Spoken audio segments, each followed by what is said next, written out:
वृंदावनेश्वरी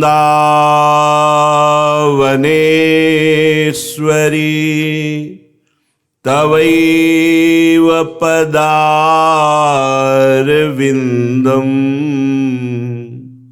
प्रेमामृतैकमकरन्द रसौघपूर्णम्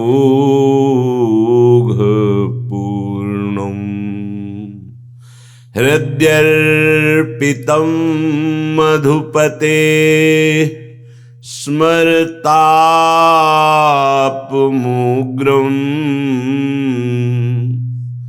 निर्वापयत् परम शीतलमाश्रयामि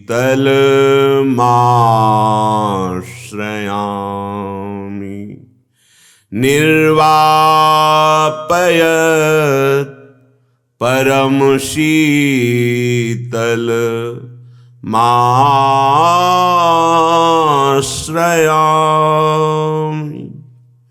परम सच्चिदानंद घन प्रेमानंद स्वरूप नवनिभृत निकुंज महामहिम परम पावन श्री वृंदावन धाम। श्री वृंदावन धाम के लाडिले युगल चंद प्राणाराध्य श्री प्रिया प्रीतम जो समस्त हित परिकर निज परिकर। माया का भ्रमात्मक स्वरूप बहुत रूपों को सत्य मानना, जड़ चैतन्य स्त्री पुरुष मित्र शत्रु अच्छा बुरा, यही माया का इंद्रजाल है। एक परमात्म तत्व में बहुतायत नानात्व भासना, यही माया का स्वरूप है। इसी से भ्रम से मैं मोर तय तोर इसका प्रादुर्भाव हो जाता है। भ्रम से नहीं, एक ही परमात्म तत्व है, उसे चाहे मैं कहो या उसे तू कहो। तू ही तू सर्वत्र है या मैं ही मैं सर्वत्र। मैं में ज्ञान और आप ही आप हैं केवल, ये भक्ति। मैं को समझ पाना बहुत कठिन है, क्योंकि अंतःकरण धर्म में जो मैं स्फुरित होता है, इससे मुक्त हो पाना, फिर वो शुद्ध सच्चिदानंदमय जो मैं है उसमें स्थित होना, वही हमारा स्वरूप है, बहुत कठिन है। उसी को भक्ति के द्वारा बहुत सहजता से अनुभव किया जाता है। करुणा में भगवान ने गीता जी में, श्रीमद् भागवत में, अन्य शास्त्रों में भी वर्णन किया है कि जो सतत मेरा चिंतन करता है, तो एक एक कवल से जैसे क्षुधा निवृत्ति तुष्टि पुष्टि होती जाती है, ऐसे ही महापुरुषों ने भी कहा, एक एक नाम जप करने से, एक एक क्षण भजन करने से उतना ही संसार से वैराग्य, अपने स्वरूप का बोध और भगवान के चरणारविंद में प्रेम जो चाहिए वो प्राप्त हो जाता है। अनन्य चिंतन, एकमात्र मेरे स्वामी ही सर्वत्र हैं, पहली भावना अनन्य चिंतन में अत्यंत आवश्यक है। सो अनन्य गति जाके असमति न टरे हनुमंत, मैं सेवक सचराचर रूप स्वामी भगवंत। मेरे आराध्य देव सब रूपों में हैं। अब किससे द्वेष करूं, किससे नफरत करूं, किससे घृणा करूं, किससे अपनापन करूं, किससे परायापन करूं। जब शुद्ध अंदर विवेक जागृत होता है तो ये पर्दा हट जाता है, मैं मोर तय तोर का। फिर जो आनंद का अनुभव होता है उसे भगवदानंद कहते हैं। प्रगट में हम फंसे हैं तो प्रगट से ही हम मुक्त होंगे।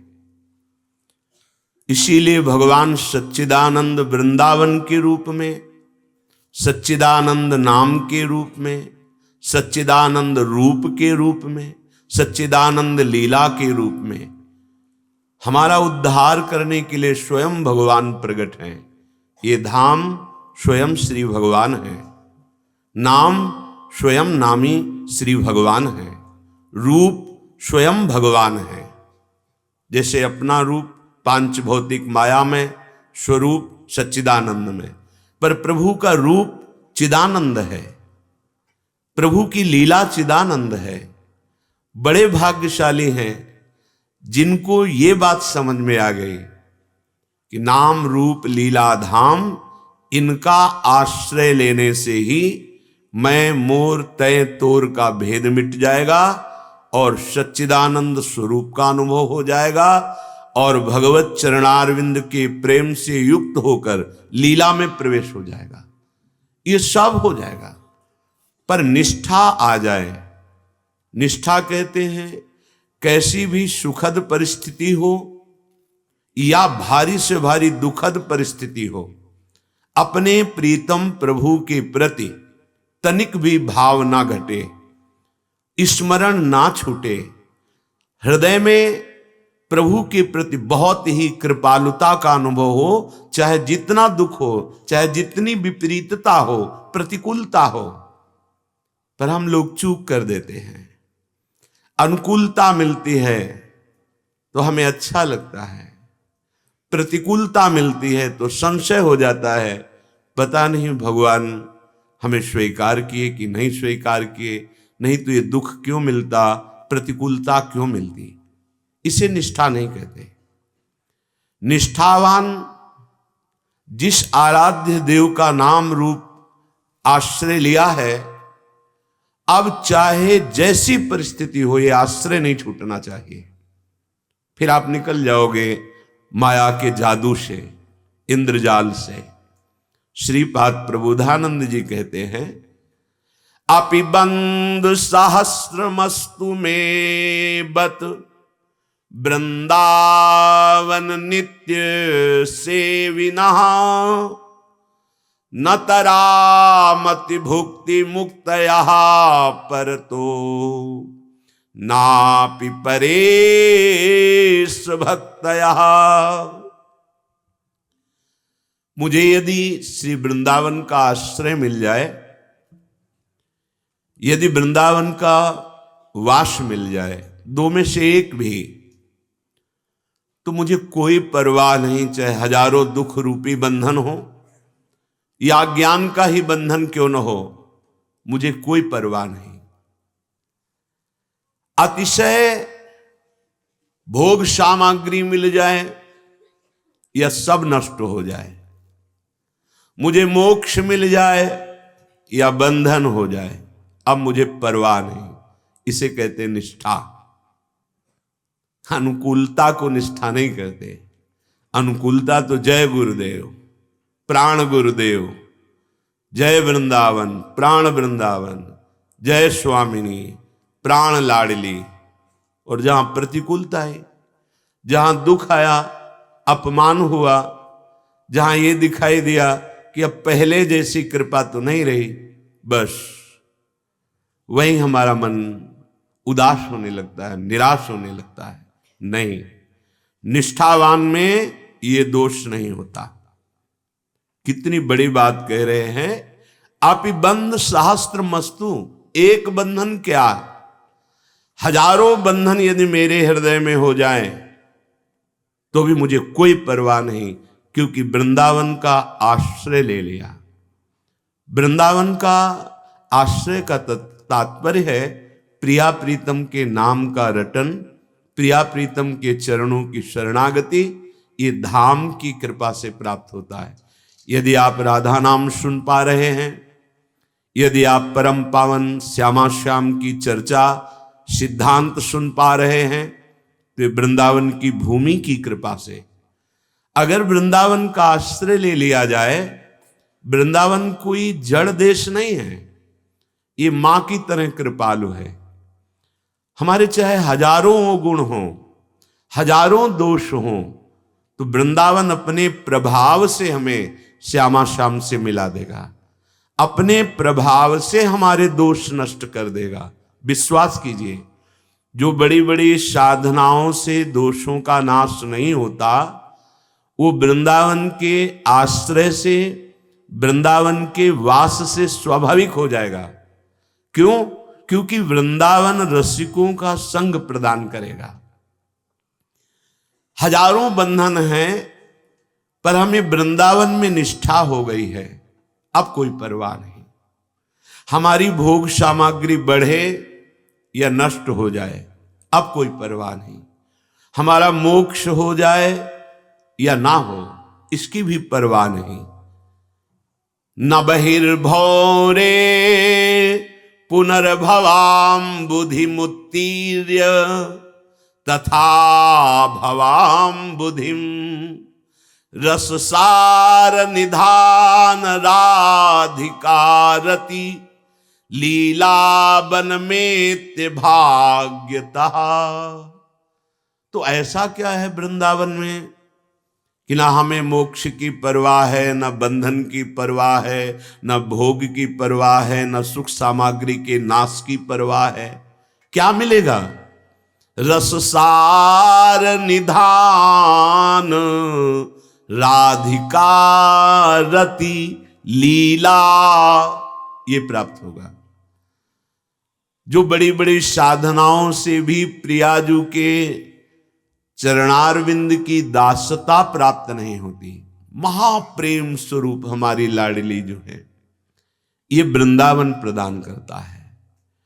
बड़ी बड़ी साधनाओं से पवित्र हुए हृदय में भी जहां ये राधा नाम स्फुरित नहीं होता, ये हरेश वृंदावनस्य, यही वृंदावन जब कृपा करता है तो क्रूर पापियों के हृदय से भी राधा राधा राधा ऐसा निकलने लगता है। बड़ी अद्भुत महिमा वृंदावन की।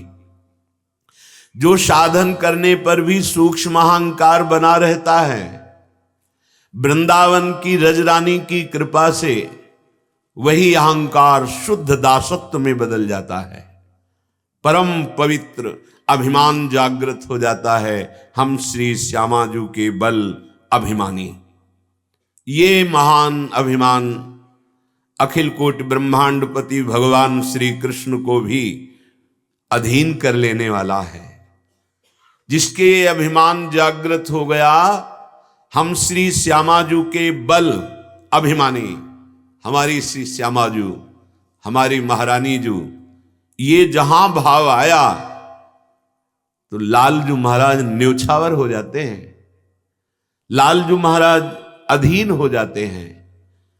अपनी संपूर्ण कृपा उस उपासक के हृदय में जागृत कर देते हैं, जिसकी जिह्वा पे राधा नाम और हृदय में गोरे चरणारविंद की ठसक भरी वृत्ति।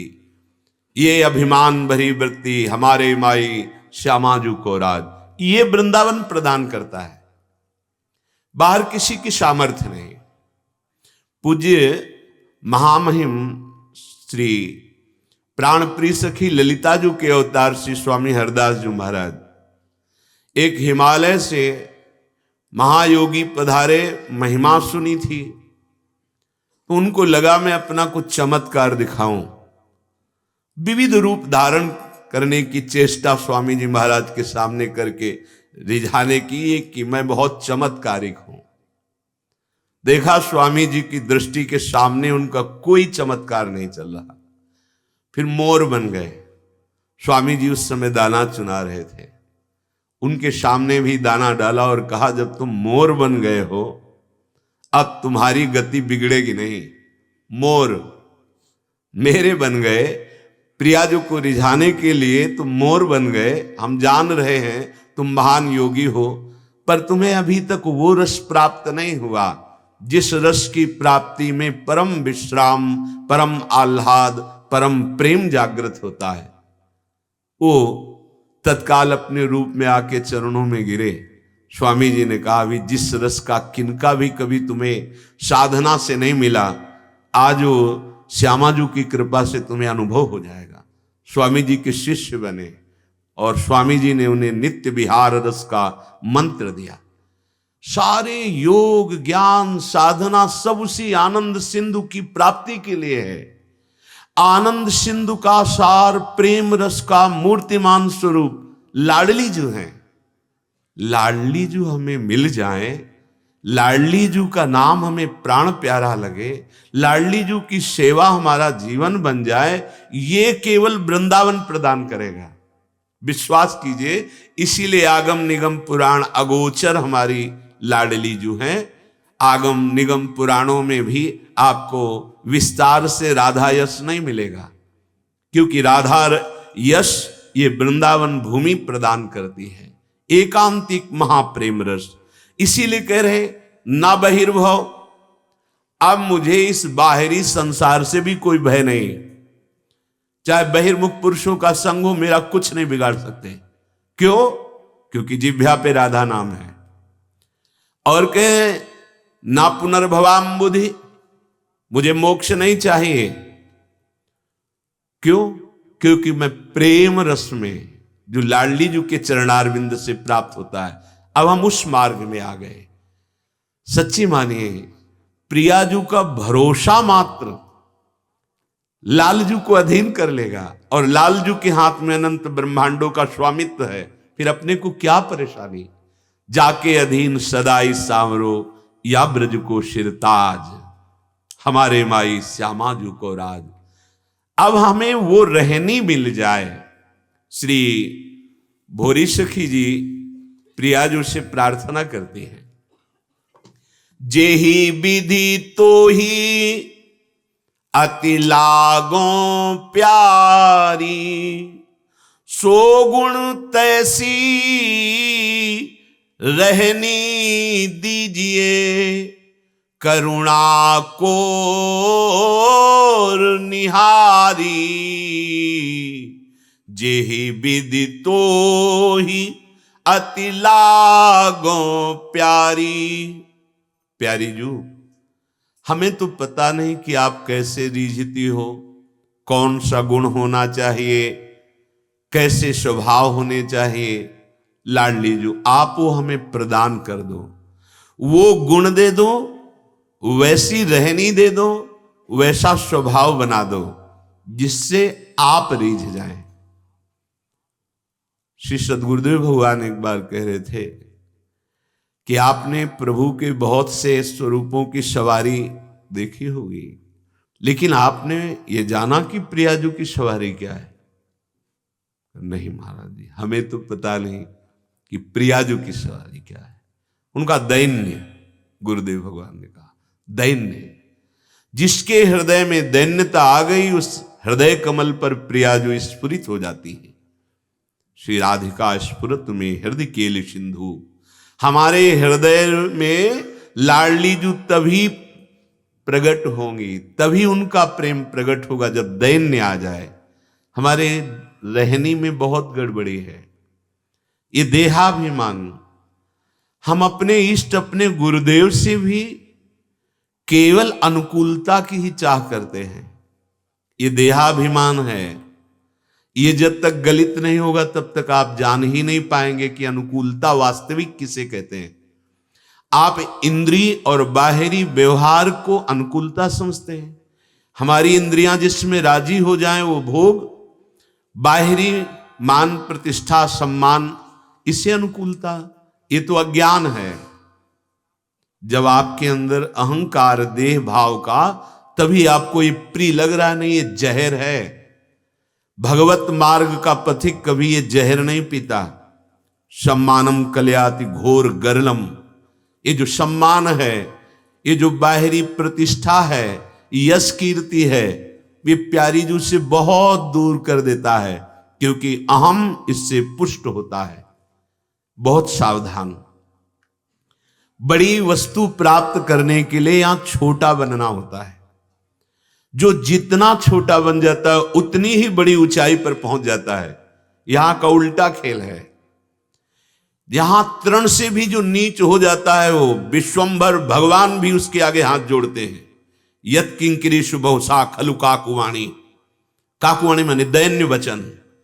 परम पुरुष प्रभु श्री कृष्ण चंद्रजू भी उन सखियों के हाथ जोड़ते हैं जो अत्यंत दैन्य होकर तत्सुख भाव से स्वामी जी की सेवा में लगी हैं।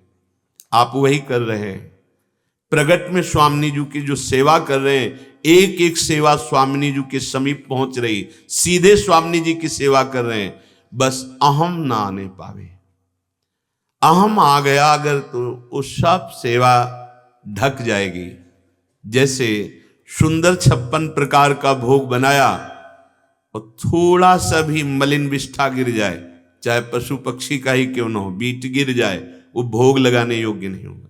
एक भी मक्खी मर जाए, भोग लगाने योग्य नहीं होगा। एक भी बाल गिर जाए, वो भोग लगाने योग्य नहीं होगा। ऐसे ही किसी भी सत्क्रिया का कर्तृत्वाभाव, अभिमान आ जाए, वो हमारे प्रभु की प्राप्ति में बाधा खड़ी कर देगा। कितना सूक्ष्म है अध्यात्म। किसी भी सत्क्रिया का, असत की तो चर्चा ही नहीं, सत्क्रिया का कर्तृत्व भाव आ जाए तो भगवत प्राप्ति में, भगवत प्रेम में वो बाधा खड़ी कर देगा। तो हे लाडली जू, मुझे वो रहने दे दो। ये केवल रसिक जनों की कृपा से मिलती है। लाडली जू प्रगट में आकर के कभी किसी जो सिद्ध महापुरुष उनसे संभाषण करती है, पर लाडली जो हमारे गुरुदेव के रूप में सीधे हमारी जैसी बात करके हमको शासन और दुलार के द्वारा अपने योग्य बनाती हैं। गुरुदेव हमारी लाडली जो है, लाडली जो हमारे गुरुदेव हैं। गुरुदेव और लाडली जो में इतना भी जब तक भेद रहेगा तब तक वस्तु का बोध नहीं होगा। गुरु गोविंद न भेद कराई, अगर जरा भी भेद दिखाए, हरि हरिवंश भेद नहीं होई, प्रभु ईश्वर जाने सब कोई, दोई कहे ना अनन्यता। हमारे गुरुदेव कौन? हमारी लाडली जू। हमारी लाडली जू ही अपने रस का रसास्वादन कराने के लिए गुरुदेव के रूप में पधारी हैं और हमारी जैसी भाषा बोलकर हमको दुलार और शासन दोनों के द्वारा पावन कर रही है। उपासक की वृत्ति को देखा जाता है, दुलार में तो मुस्कुराहट होती है, लेकिन शासन में अंदर से जो प्रतिक्रिया होती है वो दासत्व की नहीं होती है, वो प्रतिकूल होती है। ऐसा नहीं होना चाहिए। कोई भी भगवत मार्ग का पथिक या भगवत प्राप्त या भगवत स्वरूप महात्मा, इतना भी द्वेष नहीं होता पूरी सृष्टि में।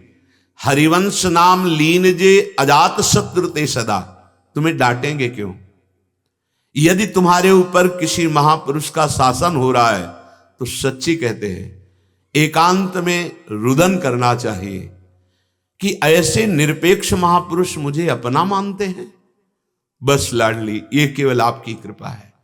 अपना न मानते होते तो जो अजात शत्रु हैं, जिनमें किंचन मात्र भी दोष या द्वेष की वृत्ति ही नहीं है, वो हमें डांटते क्यों? इसका मतलब हमें बहुत प्यार करते हैं। पर ऐसा चिंतन कोई बिरला ही कर पाता है। तो आपसे सच्ची कहते हैं, चाहे जितनी साधना कर ले, गुरुदेव के प्यार और शासन के बिना दुलार भी चाहिए। अगर दुलार नहीं मिलेगा तो ये मन टूट जाएगा। दुलार उनका क्या होता है? अपनापन। आप अगर सच्चे भाव से सदगुरुदेव से जुड़े हैं तो हजारों कोस दूर हो तो भी आपके हृदय में गुरुदेव का दुलार अनुभव में आएगा। वो कितनी कृपा करते हैं। कभी कभी ऐसी कृपा की वृत्ति गुरुदेव की होती है कि एक ही बात समझ में आती है, हे अहेतु की कृपालु। यदि आपका ये अहेतु की कृपा करने का स्वभाव ना होता तो हम जैसे देहाभिमानियों का कभी मंगल हो ही नहीं सकता। कभी हमें वो महाप्रेम जो किसी साधन से नहीं मिलता कभी हो ही नहीं सकता।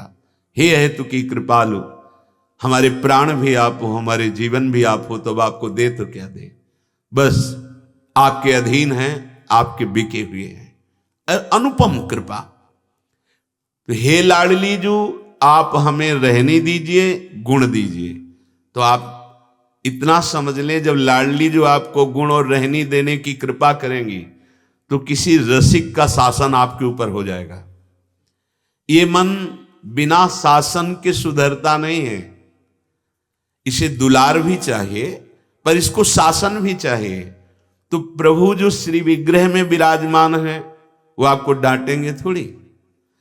इसीलिए कहते हैं हाँ, मंत्र मिल गया, उपासना मिल गई, वह हम एकांत में कर लेंगे आराधना। क्यों?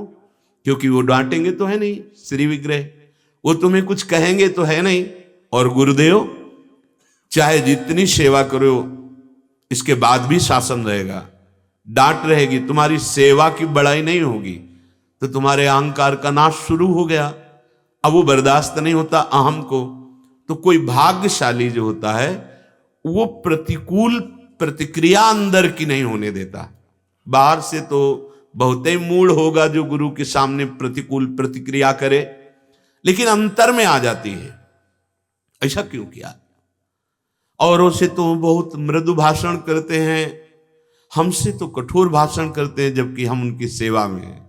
हाँ, आप निर्विकार सच्चिदानंद रस की तरफ बढ़ने के लिए जिनका आश्रय लिया है वो उसी निर्विकार स्थिति में लाने के लिए शासन कर रहे हैं। सच्ची मान लीजिए, आप अपने मन को देखिए, यदि गुरुदेव का शासन न हो तो ये मन तुमसे क्या करा बैठे?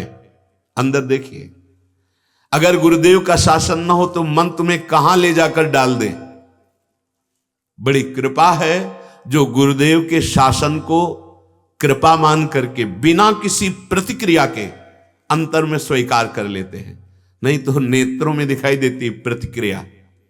अनुकूलता में नेत्र फूले होते हैं और प्रतिकूलता में वो प्रणय कोप से होते हैं, उनके अंदर एक प्रतिक्रिया होती है। नहीं, गुरुदेव के वचनों में प्रतिक्रिया नहीं होनी चाहिए। हमारी लाडली जो ही गुरुदेव के हृदय में विराजमान होकर उनकी वाणी से हमको अपना अनुभव करा रही है। सत्य मान लीजिए, जब तक ये भाव नहीं आएगा तब तक गुरुदेव की कृपा का वर्षण होगा पर भींजेंगे नहीं आप। वर्षंत में वो सहजाद्भुत सौख्यदाराम, तो गुरुदेव भगवान ने कहा जानते हो क्यों नहीं भींजते? क्योंकि अहंकार की छतुरी लगाए हुए हैं, और छतुरी में वो जो ताने होते हैं, बोले ये प्रतिक्रियाएं हैं। अहंकार का छत्र है और ये प्रतिक्रियाएं अंदर है।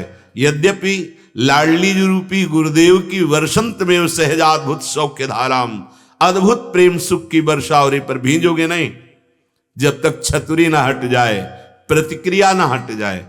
उपासक सावधान, अपने मन और अहम को पुष्ट करने के लिए कोई भी ऐसी मान्यता अंदर मत रखिए।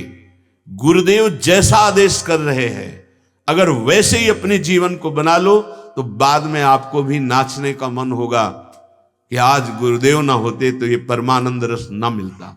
सत्य कहते हैं, चाहे जितने शास्त्र ज्ञानी हो आप, लेकिन मन को सच्चिदानंद में स्थित करना केवल गुरुदेव के हाथ की बात है। इसीलिए मोक्ष मूलम गुरु कृपा शब्द है, साधन शब्द नहीं लिखा। ध्यान मूलम गुरु मूर्ति, पूजा मूलम गुरु पदम, मंत्र मूलम गुरु वाक्यम, मोक्ष मूलम गुरु कृपा। गुरु कृपा पात्र जन के लिए कुछ दुर्लभ नहीं। जे गुरु चरण रेणु अनुरागी, तेजन लोकहु वेदहु बड़भागी। वेद भी उसकी प्रशंसा करता है और लोक में तो बिस्तरे सब जग विमल कीरति, साधु संगति ना टरे, बास वृंदा विपिन पावे, श्री राधिका जो कृपा करे। गुरुदेव जो नाम दिए, जो मंत्र दिए, जैसे कह रहे हैं वैसे चलो। आपका जीवन अब आपका नहीं है, गुरुदेव का जीवन है। क्या आप ऐसा मानते हैं? क्या आप ऐसा देख पाते हैं अपने हृदय में कि मेरा जीवन गुरुदेव का जीवन है? नहीं, आपका जीवन जितना अनुकूल पड़ा उतना स्वीकार करेंगे, इसके बाद नहीं। तो जितना अनुकूल पड़ा वो मायाकृत आपका है। गुरुदेव सच्चिदानंद मायातीत रस देने के लिए ही आपको शासन में लेते हैं। इसलिए जो लाडली जी से मांगा जा रहा है कि हमको वो गुण दे दो, वैसी रहनी दे दो।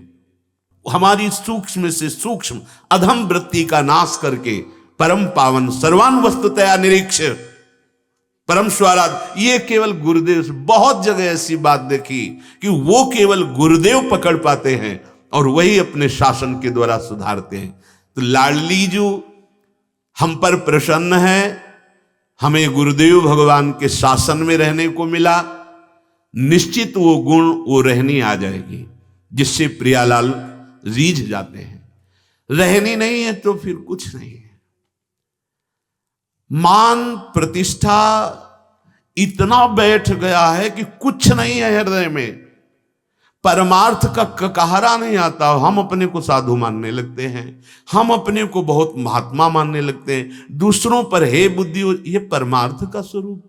दूसरों में भगवत बुद्धि, अपने में हे बुद्धि, ये परमार्थ का स्वरूप।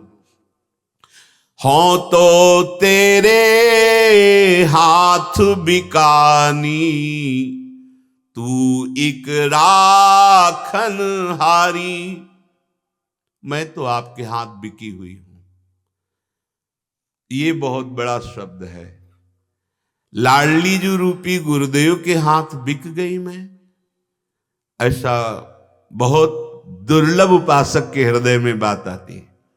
आज के बाद तुम ऐसा कदापि नहीं करोगे, कदापि नहीं होना चाहिए, क्योंकि तुम बिके हुई हो, तुम्हारा अधिकार नहीं है ना अपने शरीर पर ना व्यवहार पर। जैसा आदेश हो, मन क्रम वचन त्रिशुद्ध सकल मत, हम श्री हित हरिवंश उपासी। कब? अब जोई कहां करें हम सोई, आयुष लिए चले निज दासी।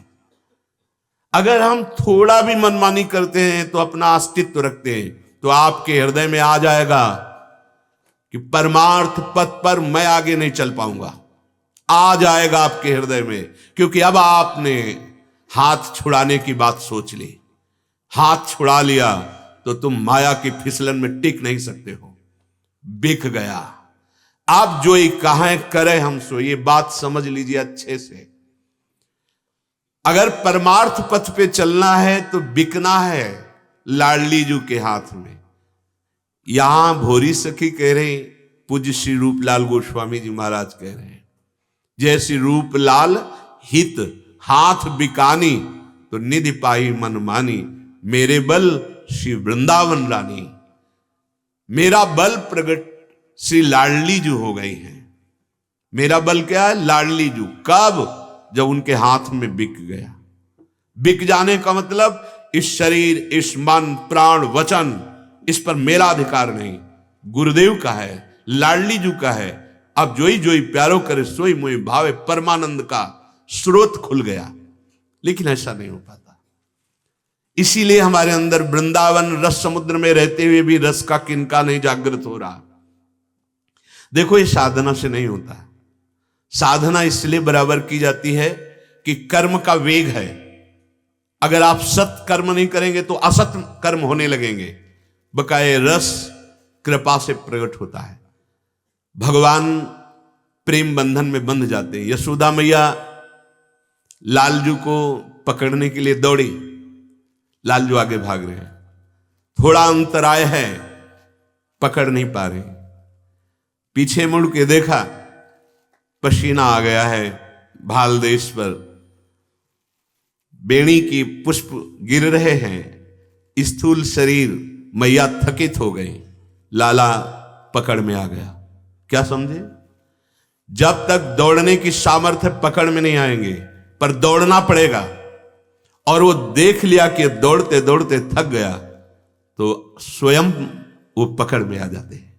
कृपा। मैया बांध रही रस्सी से, 2 अंगुल छोटी पड़ती जा रही। जब देखा हार गई मैया, ना घर में कोई रस्सी रह गई है बांधने के लिए, और ना मैया में अब सामर्थ्य रह गई, बंध गए सरकार। तात्पर्य, तुम्हारे सारे उपाय, तुम्हारा सारा वेग जब शांत हो गया, तुम हार गए, तो भगवत प्राप्ति हो गई। जब तक अंदर कोई वेग है, अंदर अहम क्रिया है, तब तक नहीं। वो देखते रहते हैं, वो बंधन में नहीं आते। ये लालजू का स्वभाव है। फिर लालजू के हृदय का मूर्तिमान प्रेम हमारी लाडली जो है, वहां तक तो लालजू ही पहुंचाते हैं। लाल रंगीलो गाइए, ताते प्रीति रंगीली पाइए। लालजू कृपा करते हैं, तब श्री किशोरी जू के चरणों की तरफ बढ़ना होता है। हों तो तेरे हाथ बिकानी, कोई कठिन बात नहीं। आप तो भोगों में बिके हुए हैं, बिकना तुम्हारा स्वभाव हो गया है। आप देख लो, काम ने खरीद लिया, गुलाम बना दिया, क्रोध ने बना दिया, मोह ने, राग ने, अनंत जन्म इसी में बिक गए। एक जन्म दे दो ना, ये जन्म लाडली जी को दे दो, भला सुख समुद्र लाडली जू का ऐसा स्वभाव है कि आपको दुख देंगी? अरे भारी दुख में भी सुख है, भारी दुख में भी सुख में रखती है। कैसे तुम्हें बताएं, उनका स्वभाव ही है सुख प्रदान करना। बरसाने वाली कही गई है, बरसाने वाली, हर समय सुख बरसाती रहती है। दुख तो हमारी अहम वृत्ति में है, हमारी मन वृत्ति में है। उसी का नाश करने के लिए तो गुरुदेव रूप से शासन है। आप ऐसा नहीं करेंगे, आप ऐसा करेंगे, आप ऐसे चलेंगे, आप ऐसे देखेंगे, आप ऐसे बैठेंगे, आप ऐसे बोलेंगे। एक छोटी छोटी बातों को कृपा करके रस सिंधु के चिंतन से हटकर वो हमारा चिंतन करते हैं, हमको देखते हैं कि हमारे में कौन सा दोष है और हम उनके प्रति प्रतिक्रिया सोचे। प्रतिकूल प्रतिक्रिया, यही हमारा दुर्भाग्य हो जाता है। फिर माया दंड देती है, क्योंकि कृपा सिंधु भगवान की शासन विभाग माया है। इसके पार्षद हैं काम क्रोध लोभ मोह मद मत्सर। जहां प्रतिक्रिया गुरुदेव के प्रति प्रतिकूल हुई कि इन बहादुरों का शासन आपके हृदय में हो जाएगा। काम से पीड़ित, क्रोध से पीड़ित, वही आतंक शुरू हो जाएगा तुम्हारे हृदय में जो माया भगवत विमुखों के साथ करती है। इसलिए सावधान। हो तो तेरे हाथ बिकानी, क्या जाएगा? यदि आप प्रभु के हो गए और अंदर से हो गया कि मेरा अब इस जीवन पर अधिकार नहीं, ये तो लाडली जी को समर्पित जीवन है, तो कोई भी बाधा कभी भी स्पर्श नहीं कर सकती। गृह कानन में रहो कहूं भी, पकड़े ना ही पला, रे मन भजिए नंद लला। चाहे जंगल में हो, चाहे एकांत में हो, चाहे समाज में हो, कोई तुम्हारा पल्लू पकड़ सके इतनी बड़ी सामर्थ्य नहीं। क्यों? क्योंकि ये बिका हुआ जीवन तुम्हारा लाडली जी के हाथ में। अब किसी शक्ति की भी सामर्थ्य नहीं कि तुम्हें परास्त कर सके। पर ऐसा बिकना भी गुरुदेव की ही कृपा से होता है। वही हमें ऐसी स्थिति देते हैं, वही हमें ऐसा भाव देते हैं कि हम उन्हीं के हाथ बिक जाते हैं। अन्यथा हम अहंकारी, ये बिकना आता ही नहीं है। कितनी बार प्राण त्यागे हैं, कोई मजाक नहीं कर रहे। कितनी बार इन्हीं भोगों के लिए, इन्हीं संबंधियों के लिए, इसी शरीर की नाना प्रकार की वृत्तियों के लिए प्राण गवाते चले गए। एक बार ये मानो देह आप हमारी किशोरी जी को दे दीजिए, कुछ और नहीं देना। उसी घर में रहो, उसी परिवार में रहो, जो क्रियाएं कर रहे हो धर्म शास्त्र युक्त करो, बस राधा राधा राधा, और अंदर से सोचो कि मैं किशोरी जी का हूं और ये जो सेवाएं मिली हैं ये सब किशोरी जी के चरणों में समर्पित। आप अपने जीवन को देख लें, कितनी महानता में पहुंच जाते हैं।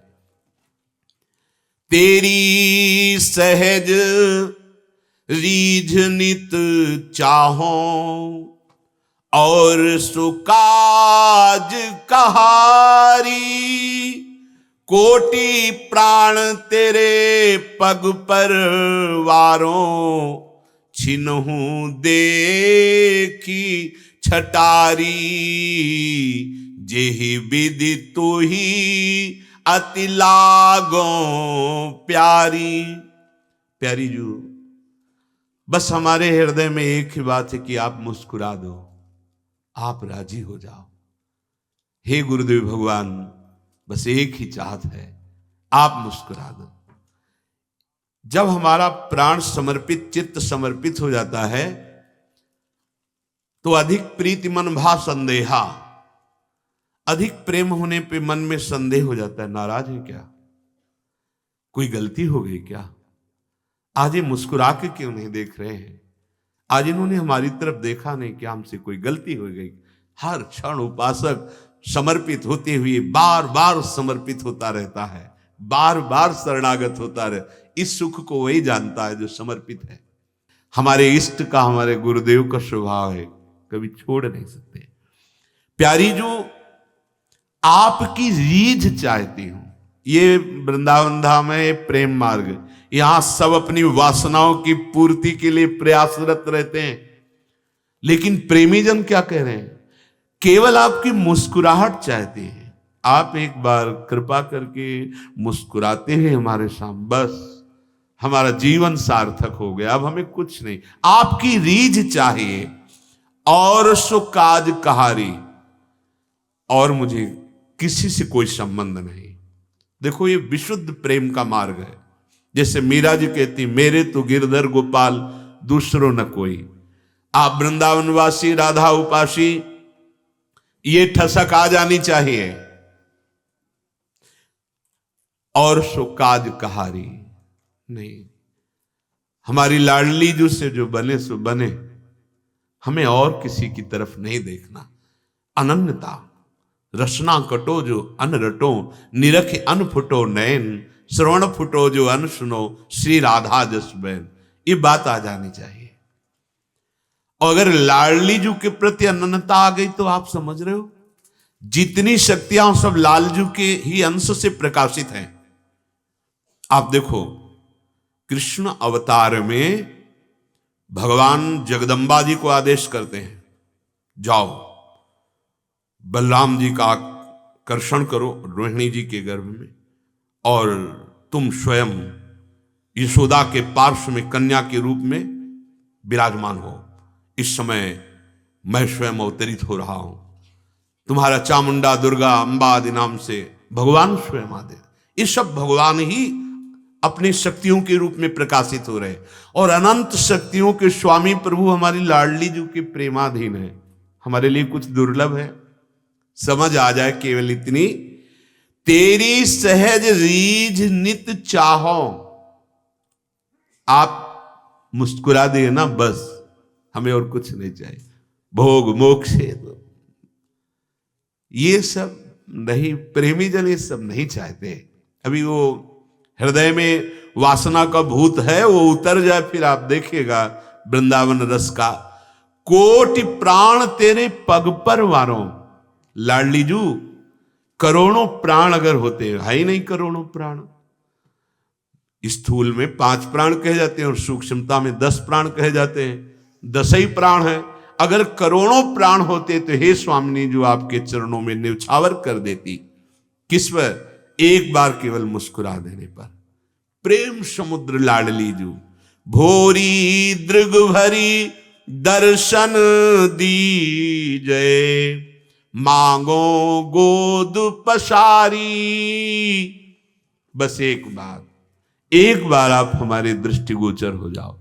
तो प्यारी जू कभी अकेले नहीं आती है, ध्यान रखना।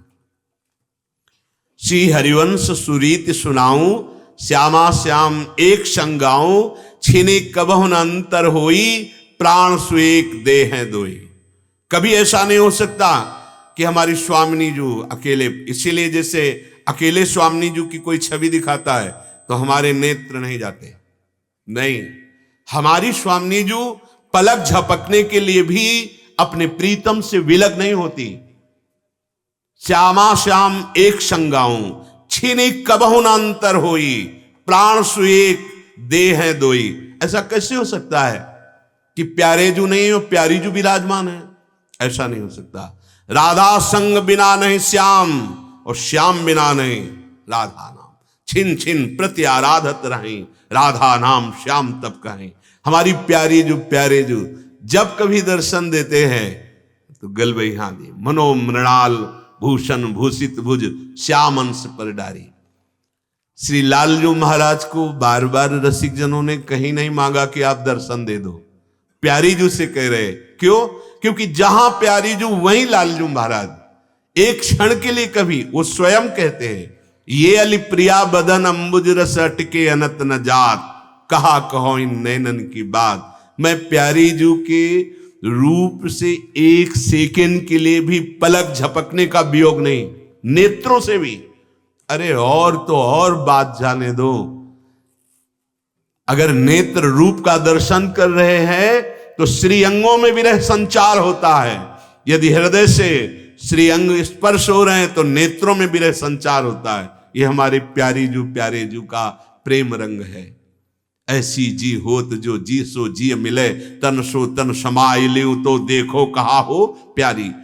श्री स्वामी हरिदास जी, ये अद्भुत महाप्रेम रस जिसके लिए प्यारो ढूम क्षमते नहीं अच्छी सुखादी नाम तो ध्यानगम।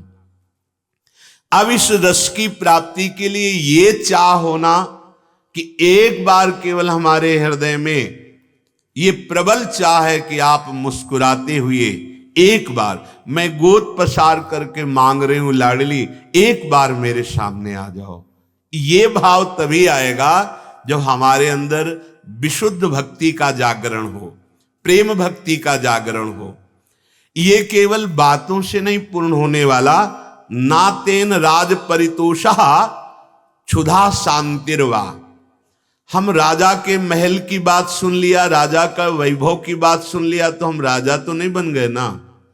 हम भोजन की विविध प्रकार की प्रणालियां सीख ली तो भूख तो नहीं मिटी ना, उसे बना करके पाना पड़ेगा। ऐसे ही हम प्रियालाल के प्रेम की बातें सुन रहे हैं, पर हम प्रेमी नहीं हो जाएंगे। हमें प्रेम मार्ग के उन सद्गुणों को धारण करना पड़ेगा। जब तक हम अहंकार पूर्वक कर्तृत्व भाव से जो भी कार्य कर रहे हैं, उन कार्यों को प्रियालाल के चरणों में समर्पित करें। अपने को पता चलता है कि हम है तो समर्पित करें। वो समर्पण आपके कर्तृत्व भाव का अपहरण कर लेगा। बहुत सरल है, आप ध्यान दीजिए। जो भी आप कार्य कर रहे हैं, अभी हम ना शुद्ध ज्ञानी हुए हैं ना प्रेमी, तो हम अपने कर्तृत्व भाव से ही कर रहे हैं कि मैं कर रहा हूं। उसको यदि प्रभु को समर्पित कर दे, प्रियालाल को यत करोषि, तो उसका प्रभाव होगा कि प्रभु आपके कर्तृत्व भाव का अपहरण कर लेंगे। जो ही कर्तृत्व भाव हटा और दैन्यता आई, तो सारी दैवी संपदा आ जाती है। ये अहंकार ही दैवी संपदा को आने नहीं देता। हमारे अंदर दिव्य शक्तियां हैं, ये अहम के कारण नहीं जागृत हो रही। ये अहम बहुत सरल तरीके से भगवान अपहरण कर लेंगे। आप केवल जो भी कार्य करते हैं, उन कार्यों को भगवान को समर्पित कर दीजिए। ये तो सर्वाणि कर्माणि, बस आप देखिएगा वो कृपा सिंधु भगवान आपके कर्तृत्व भाव का अपहरण कर लेंगे। तस्मात् सैव ग्राह्या मुमुक्षु भी। इसलिए समस्त बंधनों के नाश करने के लिए एकमात्र भगवान की विशुद्ध भक्ति को ग्रहण करें। कोई भी बंधन, चाहे काम का हो, क्रोध का हो, लोभ का हो, मोह का हो, ये कोई भी नहीं रह जाएगा यदि आपके अंदर भक्ति का जागरण हो जाए। जो ज्ञान के द्वारा कैवल्य परम पद प्राप्त किया जाता है, अति दुर्लभ कैवल्य परम पद, संत पुराण निगम आगम बद, राम भजत सोई मुकुति गुसाई, अनिच्छित आवई बरी आई। बड़े भाग्यशाली हैं जो ये बात समझ रहे हैं। अन्य शक्तियों की तो बात जाने दो, कैवल्य परम पद जो ज्ञान के द्वारा बड़ी कठिनता से प्राप्त किया जाता है, वो जो नाम जप कर रहे हैं, भगवान के आश्रित है, इच्छा नहीं है, जबरदस्ती कैवल्य परम पद उसे प्राप्त हो जाता है। बरियाई, जबरदस्ती, अनिच्छित, इच्छा भी नहीं है, जबरदस्ती कैवल्य परम पद प्राप्त हो जाता है जो नाम जप कर रहे हैं और भगवत आश्रित हैं। अब शुद्ध भक्ति का स्वरूप क्या है? तत्व विषय त्यागात संगत त्यागाच। देवर्षि नारद जी कह रहे हैं विषय त्याग और संग त्याग, ये दो विशुद्ध भक्ति में बहुत आवश्यक है। कई बार समझाते हैं, उचित विषयों का धर्मयुक्त सेवन करने पर उससे वैराग्य होता है। जैसे कहा जाता है आप शरीर को पवित्र रखो, तो शरीर की पवित्रता जितनी आप रखेंगे तो शरीर से अनासक्त हो जाएंगे, इसका फल है। यद्यपि लगता ऐसा है कि ज्यादा पवित्रता की तरफ बढ़ोगे तो शरीर में आसक्ति हो जाएगी। नहीं नहीं, जितना शरीर को पवित्र रखोगे इससे वैराग्य हो जाएगा। जितना धर्मयुक्त विषय भोगोगे तो उससे वैराग्य हो जाएगा। अधर्मयुक्त भोग और अपवित्र शरीर, अब मलिन आसक्ति बढ़ती चली जाएगी। विषय त्यागात, जीव के मन में स्वाभाविक एक समर्पण का अंदर भाव रहता है। देखना, जब नवीन अवस्था आती है जैसे 16, 17, 18, तो हमारा हृदय ऐसा होता है कि कोई ऐसा प्यार करने वाला मिले जिसको मैं अपना सर्वस्व समर्पित कर दूं। एक समर्पण का भाव आता है, बड़ा सूक्ष्म विषय है ये। उसके अंदर एक स्रोत उमड़ता है स्नेह का, किसी से प्यार करूं, कोई हमें प्यार करे, इस सब के अंदर आता है। ध्यान दीजिएगा, एक स्रोत उमड़ता है, एक समर्पण की भावना आती है। उसी समर्पण की भावना को शांत करने के लिए संसार में ब्याह आदि के संविधान रच दिए गए कि ऐसी अवस्थाओं में पाणिक ग्रहण संस्कार हुआ, एक दूसरे के प्रति समर्पण का भाव करके चलो भाई धर्म से भगवत मार्ग का अनुसरण करो। लेकिन यहां प्रेम की चर्चा हो रही है, यहां लोक धर्म और वैदिक धर्म दोनों से ऊपर की बात है। जो एक स्वाभाविक अंदर स्नेह का स्रोत उमड़ता है, कोई हमें प्यार करने वाला मिले, हम किसी को प्यार करें, ये दो बातें रहती है अंदर। और समर्पण ऐसा कि बिना किसी संशय के मैं आत्मसमर्पण कर दूं, ऐसा अंदर आता है। परमानंद स्वरूप, परम प्रेम रूप श्री भगवान का सनातन अंश है ये, परंतु भूल हो गई। वो जो स्नेह है, वो जो समर्पण की भावना उदय हुई थी, वो भगवान के लिए हुई थी। गलती हो गई हमसे, हमने किसी देह में समर्पण कर दिया जो नाशवान है, परिवर्तनशील है, क्षणिक सुख। हमने किसी भोग में समर्पण कर दिया, किसी नाना प्रकार के विशेष संयोगों में समर्पित कर दिया। अब वो जो स्नेह की धारा थी वो दूषित हो गई। ममता, काम, राग, इन संबोधनों से उसे कहा गया। अब ये दुख देने वाला स्नेह बन गया, दुख देने वाला समर्पण बन गया। बहुत ध्यान देने की बात। जब हमारा मानव जीवन नवीन अवस्था में होता है तो एक अंदर लगन होती, कोई हमें अपना कहने वाला मिल जाए, कोई हमें प्यार करने वाला मिल जाए। और ये अंदर की चाह श्री भगवान के लिए होती, कोई शाश्वत सुख देने वाला, कोई अपना प्राण प्यारा जो कभी बिछुड़े ना, वो तो केवल श्री भगवान है। हम अज्ञान के कारण गलती कर बैठे, शरीरों को अपनापन दे बैठे, स्नेह शरीरों से, अपने शरीर के सुखों से, वो जहां से भी मिल रहा हो। बोले हम आपका साथ नहीं छोड़ेंगे, जन्म जन्म नहीं छोड़ेंगे। 1 घंटे का तो तेरे अंदर काल अधीन श्वासें हैं, तू काल को अधीन कर सकता है क्या? बोले हम जन्म जन्म नहीं छोड़ेंगे तुम्हें। मतलब पूरा भागवतिक सिस्टम तुम्हारे अधीन है कि तुम जन्म जन्म नहीं छोड़ो। कैसी अज्ञान की बातें हैं। बोले ये तो संबंध 7 जन्म का होता है, मतलब पूरा ब्रह्मा भी तुम्हारे अधीन हो गए, विधान भी तुम्हारे अरे काल्पनिक बातें मत करो। 1 सेकंड का तो भरोसा नहीं, तुम्हारे शरीर का, सामने वाले के शरीर का। हमसे गलती हो गई। अविनाशी का अंश हूं, हमारे अंदर प्रेमानंद स्वरूप प्रभु का प्रेम स्फुरण हुआ और हमने उसे फैला दिया। विशुद्ध भक्ति की बात कर रहा हूं, उसे फैला दिया अपने सुख के निमित्त से। कोई ऐसा प्यारा मिला जिसको हमने समझा ये हमारा प्यारा है, बस हमारी गलती शुरू हुई। वो गलती बढ़ते बढ़ते इतनी हो गई कि अंदर आने लगा मैं जी नहीं सकता। अब वो माया प्रतिकूलता वहां से देती है। बस वो जो प्रेम स्रोत उठा था वो गलती से बहुतों में लग गया। उसी को हटाने के लिए भगवान कह रहे, जननी जनक बंधु सुत दारा, तन धन धाम सुहृद परिवारा, सबकी ममता ताग बटोरी मम पद। अब समय है, अभी कर ले, गलती ठीक हो जाएगी। जो प्रेम स्रोत उमड़ा और जहां जहां फंसा वो मलिन हो गया, ममता युक्त हो गया, उसे वापस करो हरि की तरफ, विशुद्ध भक्ति के लिए। यदि वापस नहीं करोगे तो ये काम रूप में हो जाएगा, ये कामना रूप में हो जाएगा, और इसका परिणाम दुख और दुर्गति है। अपने अंशी प्रभु से विमुख करवा देना, ये जो स्रोत उमड़ा था प्रेम का, यही गलती हो गई कि उसको हमने दे दिया। अब उसको समेटना है, साधना समेटने की है। सबकी ममता ताग बटोरी, बड़ा कठिन है, बहुत कठिन है।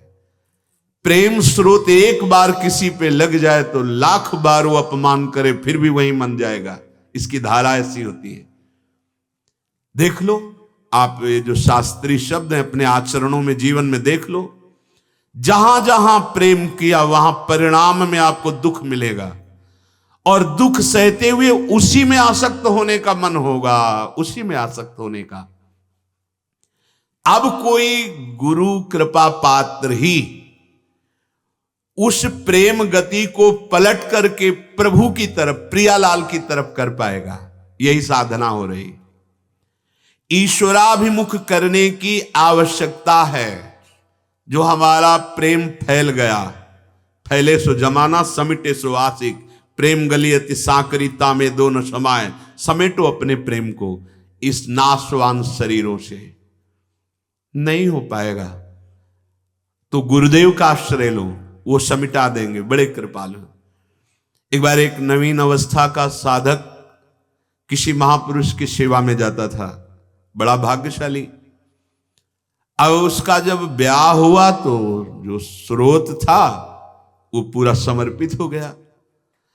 अब जो पत्नी थी बड़ी भावशैली से उसकी सेवा करती, वो नित्य सेवा में जाते थे। 2-3 महीना हो गए, गए ही नहीं। फिर उनको याद आई गुरुदेव की, तो फिर गए। तो उनका भाई 3 महीने हो गए आपके दर्शन नहीं, गुरुजी ब्याह हो गया है। तो कौन सी बड़ी बात हो गई, पूरी सृष्टि का होता है। गुरुजी हमारी पत्नी 5 मिनट भी हमारे बिना जीवित नहीं रह सकती, वो इतना प्यार करती है। तो हंस दिए, बेटा सब स्वार्थ का संबंध, प्यार तो भगवान करते हैं। बोले गुरुजी आज तक आपकी सब बात मानी, ये बात नहीं मान सकते, हम तो देख रहे हैं ना, हमें इतना प्यार कर। वो कहती है हम आपके बिना जीवित नहीं रहेंगे। तो आज हम छुप के आए हैं उससे किसी तरह आपके दर्शन करने। तो उनका बेटा वास्तविक तुमसे कोई प्यार नहीं करता, सब अपने स्वार्थ से प्यार करते हैं। गुरुजी अब आपकी बात पर विश्वास नहीं रहा। पत्नी जो हमें इतना प्यार करते हो, आप कहते हो प्यार नहीं करती, ये बात हम आपकी नहीं हुआ। बोले तुमको प्राणायाम की शिक्षा दी है? बोले हाँ गुरुदेव याद है। बोले उसमें प्राणों का स्तंभन करने का मंत्र आज देता हूं, 10 दिन इसका अभ्यास करो, घर में ही करो, मत आना हमारे पास। फिर देखना कुछ मिनट के लिए मेरे संकल्प और उस मंत्र के प्रभाव से तुम्हारे प्राण स्तंभित हो जाएंगे, रुक जाएंगे। तो तुम्हारी नस नाड़ियों में धड़कन बंद हो जाएगी, ऐसा लगेगा तुम मृत हो गए। पर हमारे प्रताप से तुम्हारी श्रवणेंद्री सुनती रहेगी। फिर मैं तुम्हें सुनाऊंगा तुम्हारी पत्नी कितना प्यार करती है। 10 दिन अभ्यास किया, पूर्व का प्राणायाम आदि का अभ्यास करते, मंत्र का प्रभाव और संत का संकल्प, प्राणों की गति स्तंभित होने लगी। सामने आए, स्तंभन क्रिया को देखा, यहां 2 मिनट 3 मिनट जो समय, कई ऐसे महात्मा हुए कि 6-6 महीने के लिए भूमि में गड्ढा करवा के ऊपर पटवा कर प्राणों को स्तंभित करके समाधि में, जैसे जल में शोभरी जी ऐसे। तो कुछ मिनट के लिए वहां स्तंभन क्रिया। बोले जाओ दरवाजे पे बैठ जाना और ये मंत्र पढ़ते प्राणों का स्तंभन कर लेना। बस ऐसे दरवाजे का आश्रय, पैर ऐसे सीधे, क्योंकि कहीं एकांत में करोगे पता नहीं कोई देखे ना देखे, 2-3-4 मिनट का खेल है, मैं तुरंत आ रहा हूं, तुम जाओ। वो गए, मंत्र पढ़ा, प्राणों का स्तंभन किया, और ऐसे इतने में घर के सदस्य निकले, दरवाजे पर कैसे बैठा है, अब प्राण स्तंभित, तो वही मृत पूरी दृश्य दिखाई दिया, मानो मृत। नाड़ी पकड़ी तो नाड़ी भी धड़कना बंद। अब इतने में पत्नी को आपत्ति नहीं आई तो रोना शुरू, विकलता शुरू। ऐसे इतने में संता, क्या हुआ? अरे महाराज आपका जो चेला था वो नहीं रहा। ऐसा कि अभी तो नया नया ब्याह हुआ है उसका, और अभी अभी ऐसा तो नहीं होना चाहिए। बोले नहीं महाराज हो गया, देखो। बहुत रोना पीटा। एक कनेर का फूल लिए हुए थे, ऐसे होता ना पीला कनेर, उसमें चरणामृत भरा हुआ। थोड़ी देर से मंत्र पढ़ा और बोले इस जल में वो सामर्थ्य आ गई कि जो पिएगा वो मर जाएगा और ये जी जाएगा। पत्नी से कहा आपका जीवन तो व्यर्थ ही है इनके बिना। आप उन्होंने कहा महाराज अब जो होना था तो हो ही गया। अब जल तो हम पिएंगे नहीं। और पहले मार छाती पीट के वैसा बोले नहीं, अगर आपका जीवन इनके बिना व्यर्थ है, आप तो वैसे भी नहीं जीवित रहेंगे इनके बिना, पर अगर आप ये पी लेंगी तो आप अभी मर जाएंगी और ये जीवित हो जाएगा। नहीं महाराज इतना तो नहीं हो सकता। मां से कहा, पिता से कहा, सबको पता था सिद्ध संत है। बोले कोई बात नहीं हम पी लेते हो, चरणामृत ही था। बोले मंत्र उच्चारण किया, स्तंभन क्रिया रोक दी। बोले उठ बैठ, बोल कौन प्यार तुझे कर रहा है? बोले गुरुदेव। बोले अब भगवत चिंतन करते हुए इन्हीं के बीच में रह, सबको प्यार कर, लेकिन बात समझ, एक श्री भगवान के सिवा तुझे कोई प्यार नहीं करता। यहां कह रहे ये जो हमारा समर्पण का भाव उठा, हमारा स्नेह का भाव उठा और वो समर्पित हो गया किसी शरीर में, किसी वस्तु में, किसी व्यक्ति में, किसी पद में। अब इसे विषयाभिमुखी गति को पलटकर ईश्वराभिमुखी करने की आवश्यकता है, और ये होगा केवल गुरुदेव की कृपा से। इसीलिए कहा गया चाहे शिव बिरंच सम होई, गुरु बिनु भवनिधि तरह न कोई। देखो गुरुदेव का अधिकार आप जितना दोगे उतना ही होगा। अगर आप केवल इतना ऐसे तो उतना ही होगा। अगर ये अधिकार है कि वो हमको डांट सकते हैं, वो हमको दंड दे सकते हैं, हमारा जीवन उनके अधीन है, फिर आप निहाल हो जाओगे। कोई अधिकार नहीं तो आपको प्रणाम करते रहेंगे, कोई बात नहीं। ईश्वर का स्वरूप हो, गुरु तुम्हें ईश्वर स्वरूप देखें तुम्हारा दुर्भाग्य है। गुरु अपना बच्चा रूप देख लें, यह सौभाग्य की बात है। स्वार्थ सकल तजी गुरु चरणन भजी, गुण नाम सुन कथि संतन सो संग करी, काल व्याल मुख पर्यो कफ पित्त बात भर्यो, भ्रम्यो कत अनन्य कहे कि जिय लाज धरी।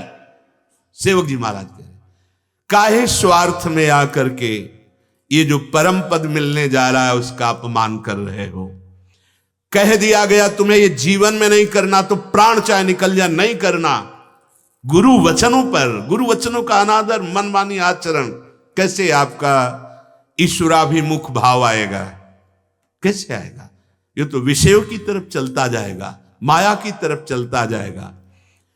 दो उपाय गुरुदेव देते हैं, ध्यान दीजिए।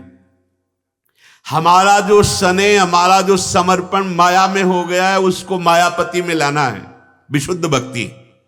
गुरुदेव दो उपाय देते हैं।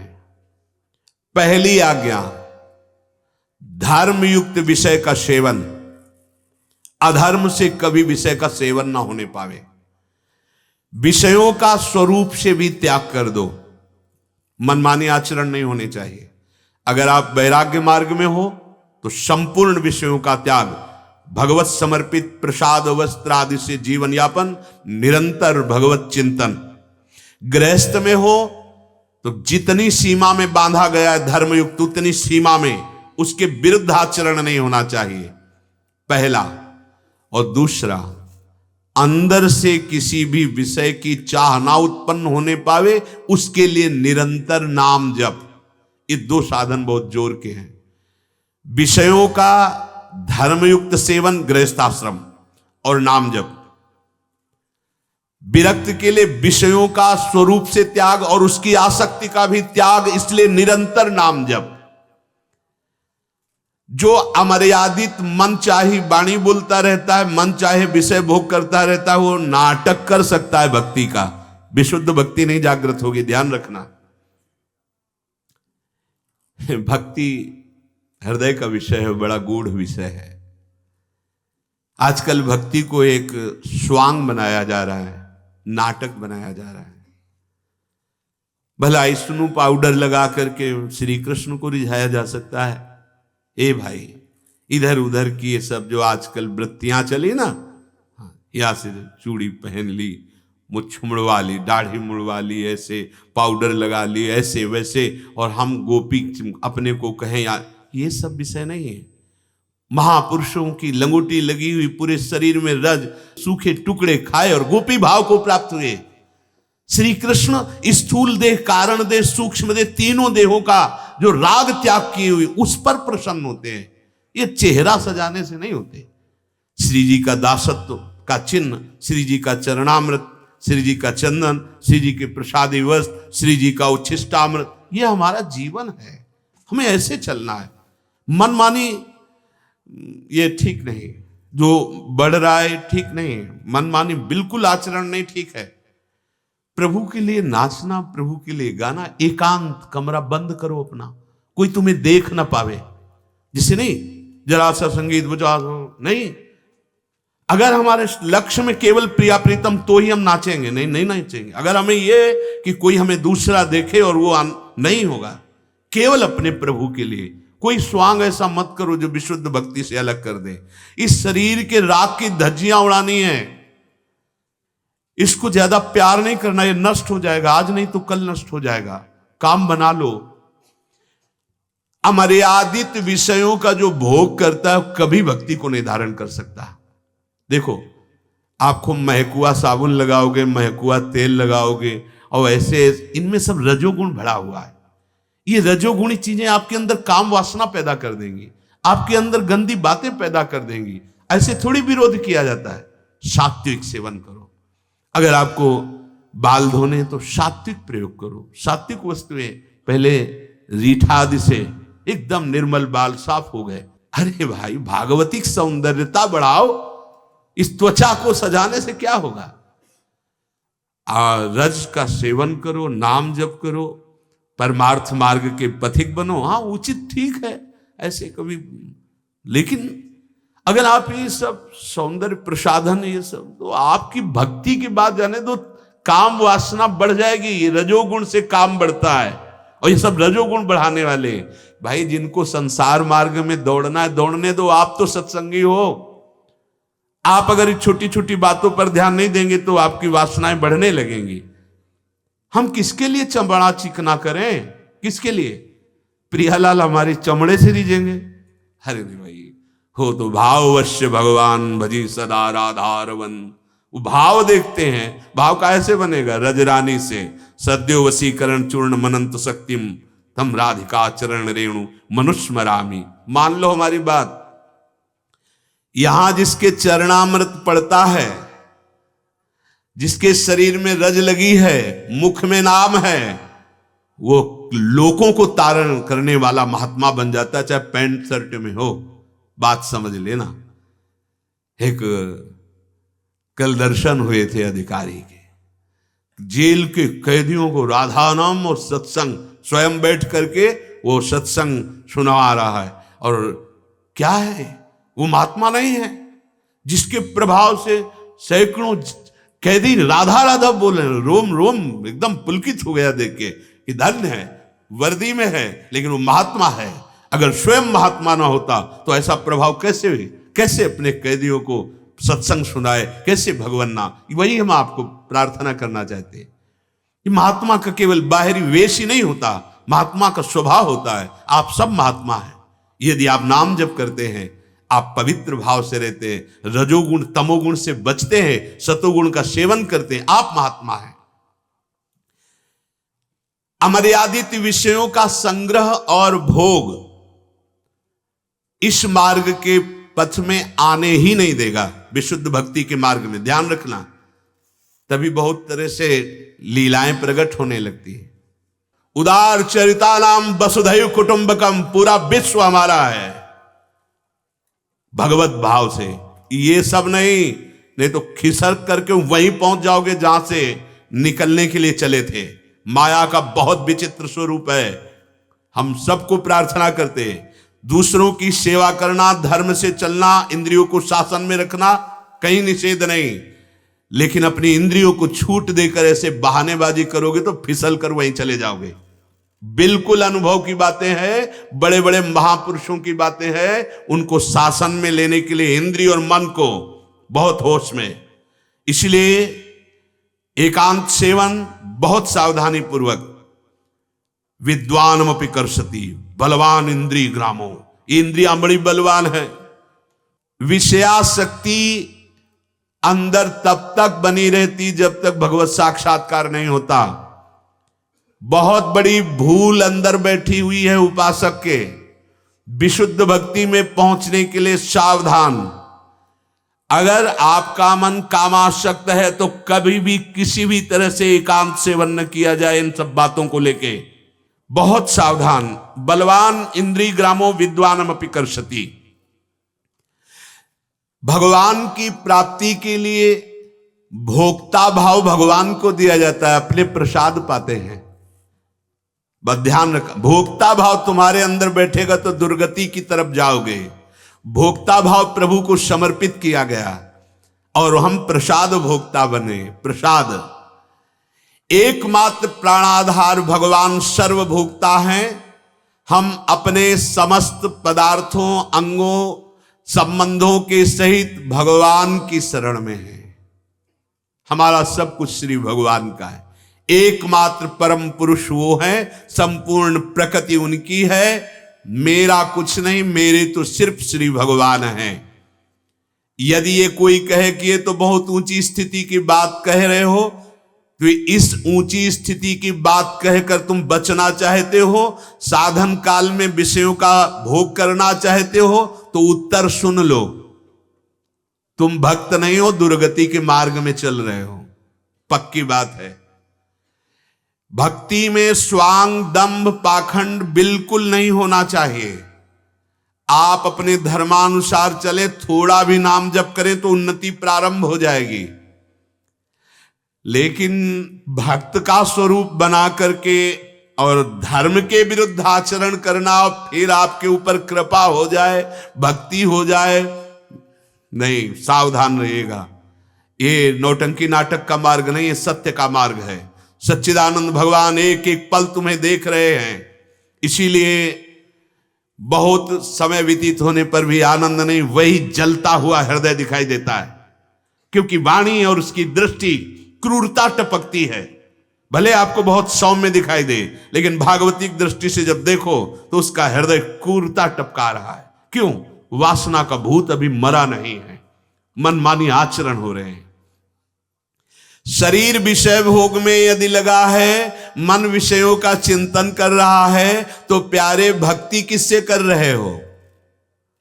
तन विषय के भोग में लगा है, मन विषय के चिंतन में लगा है, तो भक्ति किससे कर रहे हो? तन मन से ही तो भक्ति होती है।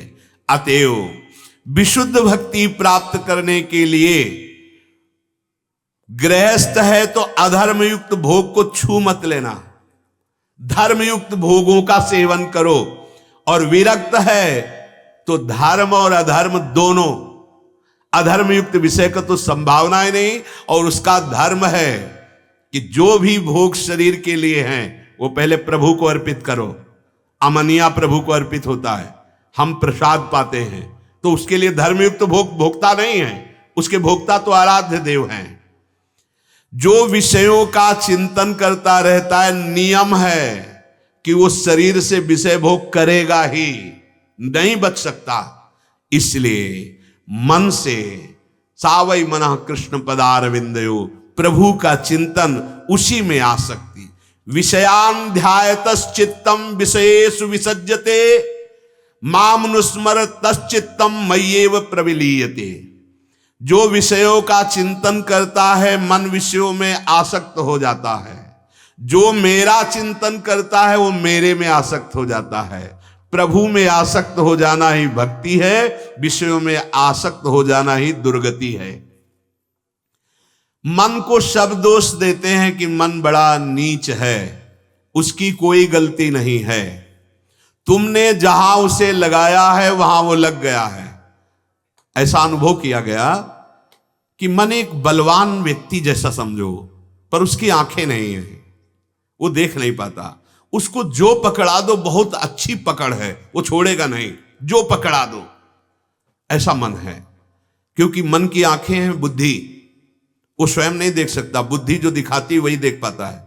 और मन का कार्य पकड़ लेना। अब आपने उसे काम भोग पकड़ाया, पकड़ लिया। आपने जो देखना पसंद किया, पकड़ लिया। आपने जो सुनना पसंद किया, पकड़ लिया। आपने पकड़ाया क्या? संसार, गंदे भोग, गंदे व्यसन, गंदा चिंतन। अब दोष देते हैं कि मन बहुत दुष्ट है। नहीं, सही पूछो तो इसमें आपका दोष है, आपने उसे दुष्ट मार्ग पकड़ाया है। वो स्वयं का ही नहीं लग सकता, बड़ी सूक्ष्म बात कह रहे हैं। उसको लगाया है हमने जहां वहीं लग गया है। इंद्रियों द्वारा मन बार बार उन्हीं विषयों का चिंतन करता है जिसका चिंतन आपने करवाया है, जिसका संयोग आपने दिया है, जो दृश्य आपने दिखाए हैं, जो बातें सुनाई है, जो चीज खवाई है, जो सूंघी है, जो स्पर्श किया है। मन बार बार इंद्रियों के साथ वही विषय चिंतन कर रहा है। अब आपको विशुद्ध भक्ति में आना है तो इसको पकड़ा दो। राधा नाम देखो, कभी नहीं जपता था, अब 10 मिनट लगने लगा ना, ये 24 घंटे के लिए तैयार हो जाएगा। आप इसे लगाते जाइए, आप इसे भगवत नाम जप में लगाइए, इसे भगवत सेवा में लगाइए। देखो आप सत्संग सुन रहे हैं, कभी नहीं सुनता था, राजी हो गया, घंटा 1.5 घंटा शांत होके सुन रहा है, लग रहा है ना। आप परमार्थ पे चल रहे हो, चल रहा है ना। उसको दोष मत दो। दोष इसलिए दिया जाता है कि चलो भाई उसी को दोषी मान लो, अब सुधार लो। बकाया उसका दोष नहीं है, आपका दोष है। आपने जहां जहां मन लगाया वहां वहां वो लगा हुआ है। आप हटाना चाहें हटा लीजिए, और अब प्रभु में लगाना चाहें तो लगा लीजिए। थोड़ा गलत अभ्यास के कारण वो पकड़ बहुत जोर की है, छुड़ा दो बस उसको और पकड़ा दो नाम। तो सच्ची कहते हैं, जैसे दिल धड़कता है हम धड़काते नहीं, पलक झपकती हम झपकाते नहीं, श्वास चल रही हम चलाते नहीं, ऐसे भजन होने लगेगा। जिस दिन मन ने राधा नाम पकड़ लिया, रात दिन ऐसा परमानंद प्रदान करता है कि मन को प्रणाम करने का मन होता है। बलिहार है, वंदना है तेरी जो तूने सही मार्ग पकड़ लिया। गलत मार्ग हमने पकड़ाया, वो छुटाना बड़ा कठिन हो रहा है, इसलिए गुरु का सहारा लेना पड़ रहा है। गुरु कौन है? हमारी आत्मा ही तो है, कोई और थोड़ी है, हमारी आत्मा। जब आप जानोगे तो जानत तुम्हें हो जाएगी। सच्चा शिष्य वही है जो गुरु स्वरूप हो जाता है। सच्चा गुरु वही है जो शिष्य को अपना स्वरूप प्रदान कर देता है, क्योंकि वो एक ही है। गुरु शिष्य केवल भेद कहने का है, वो एक ही है। आप उस सरिस चाहें सबकी ना कोई गुरु है ना कोई शिष्य है, वो एक ही है। बस यही समझाने के लिए ये मानी संख्या गुरु, सवाल हल, तो एक ही बचेगा, न शिष्य है न गुरु है, या तो गुरु ही गुरु है या शिष्य ही शिष्य है। एक ही तत्व है, चाहे उसे शिष्य कह लो चाहे गुरु कह लो। भक्त मन को कैसे लगाता है प्रभु में? लीला श्रवण जबरदस्ती कराओ, इसे कथा सुनाओ, सत्संग सुनाओ, इसे लीला दिखवाओ। अब तो धीरे धीरे कम हो गया, नहीं तो वृंदावन में लीला होती रहती थी। रास लीला से बहुत जल्दी परिवर्तन हुआ है। बड़े बड़े महापुरुषों के चित्त का आकर्षण करके प्रियालाल के प्रेम में डुबो देने की सामर्थ्य रासलीला में है। चलो लीला देखने का अगर प्रगट में सौभाग्य नहीं, तो लीला गायन में लीला छुपी हुई है। ये जो चतुराशी जी है, ये जो दशम स्कंद श्रीमद् भागवत का है, जो रास पंचाध्यायी है, आप लीला गायन करो, अंतःकरण बहुत जल्दी पवित्र हो जाएगा। और पवित्र अंतःकरण में लीला झलकने लगती है, वैसी रूप माधुरी आने लगती। कीर्तन करो, मन को कीर्तन में लगाओ, कीर्तन सुनो, सुनने में श्रवणेंद्रिय लगाओ। अगर आसक्ति ना हो जाए तो बताना। बहुत बढ़िया बात कह रहे हैं। मन को गलत चीजें देखने में लगाया, गलत सुनने में, गलत सूंघने में, गलत देखने में, भोगने में, अब इसको सही लगाओ। इसे कभी जब अवसर मिले वृंदावन आओ, प्यारे जो मूर्तिमान विराजमान है, राधा वल्लभ बिहारी जो राधा रमण, दर्शन कराओ, सत्संग सुनाओ, परिक्रमा कराओ, नाम कीर्तन कराओ, नाम जप कराओ, ये राजी होने लगेगा।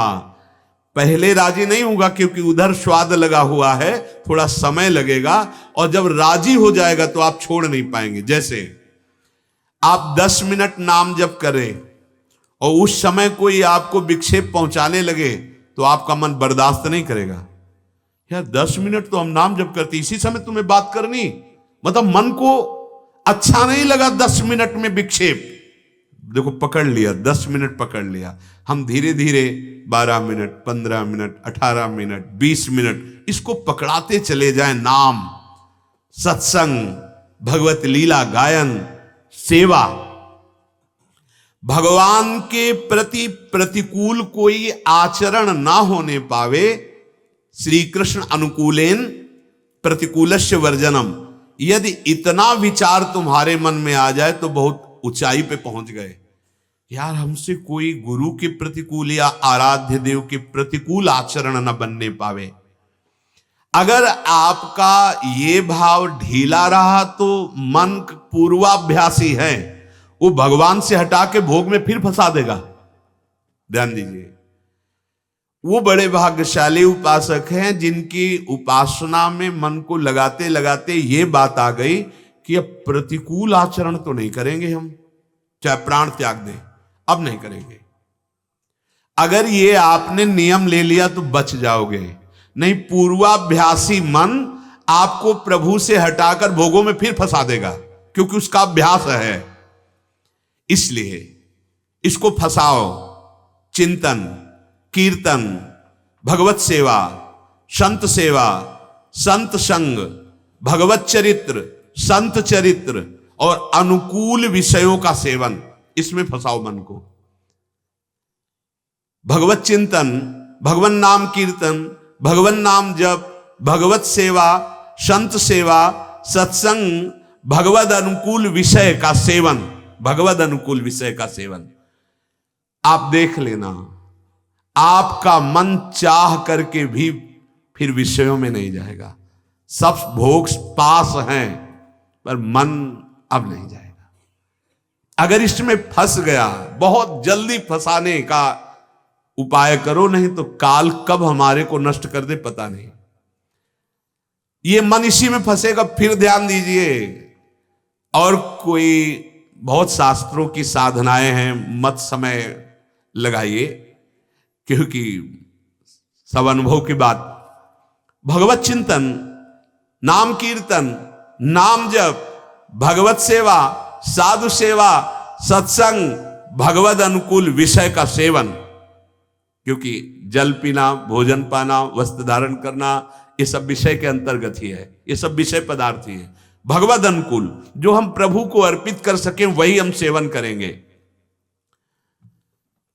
विषयों का सेवन केवल शरीर यात्रा के लिए, कुटुंब पोषण के लिए धर्म पूर्वक धन कमाना, यथा संभव आए हुए अतिथि साधु की सेवा का भाव रखना। आपके अगर गृहस्थ हैं, दरवाजे से कोशिश करो कोई विमुख न जाने पावे। दरवाजा मत खोलिए, पर उससे वचन माधुरी के द्वारा स्वागत तो कर सकते हैं। राधे श्याम, कैसे आगमन हुआ, हमको भोजन चाहिए, खड़े रहिए आप, 5 मिनट कुछ लाता हूं, दे दीजिए, जल दे दीजिए, भोजन दे दीजिए।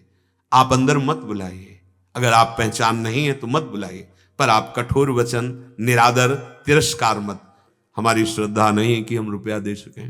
राधे श्याम, कोई अपराध नहीं लगेगा। पर अगर दरवाजे से अतिथि वापस चला जाए तो आपके सुकृत नष्ट हो जाएंगे।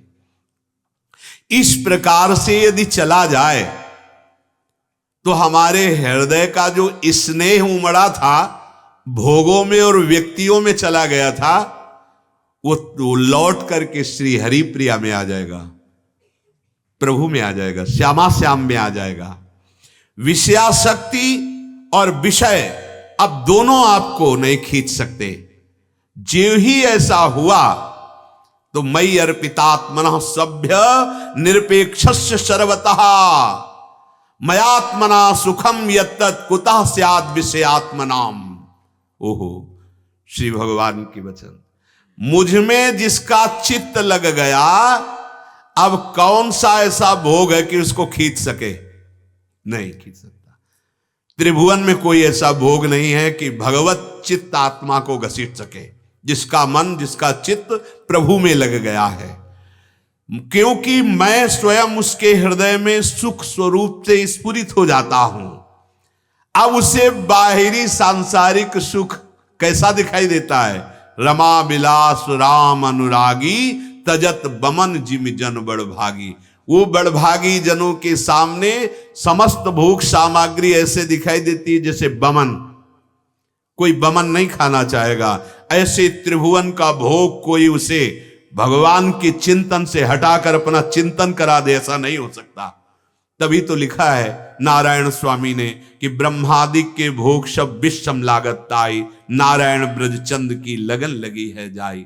पर मई अर्पितात्मनः सभ्य, मेरे में अर्पित कर दिया है मन जिसने। कैसे अर्पित करेंगे? बार बार इसलिए कह रहा हूं कि यही मन लगाना है। भगवत चिंतन करना, भगवन नाम कीर्तन करना, भगवन नाम जप करना, भगवत सेवा करना, संत सेवा करना, सत्संग सुनना, भगवद अनुकूल विषयों का सेवन करना।